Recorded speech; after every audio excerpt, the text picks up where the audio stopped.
ببین کجا کار خوب کردی که این ویدیو اومد تو اکسپلورت. این پیام خداوند برای تو. فرزندم، ای عزیزترینم، در گذشته خیلی دعا کردی و گاهی هم اشک از چشمت جاری شد.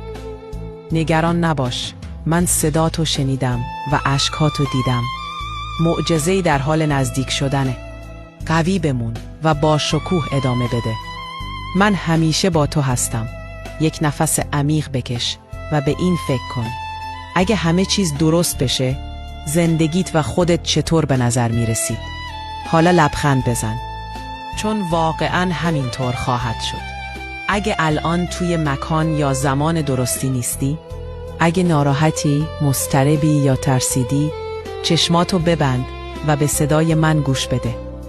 برای تو راه تازه‌ای میسازم. آرام باش و بدون من خدا هستم.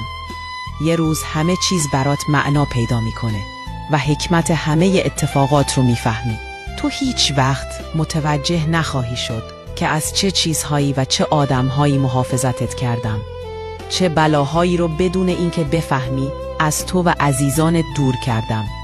چون تو همیشه تحت حمایت من بودی. ایمان و اعتمادت رو به نقشه های من از دست نده. در زمانبندی بی‌نقص خودم همه چیز رو برای تو درست میکنم. برکت‌های بی‌پایان در راهه. فقط به من اعتماد کن. پیغام خدا رو برای 3 نفر از عزیزانت بفرست و با احساس عالی بگو: خدایا شکرت.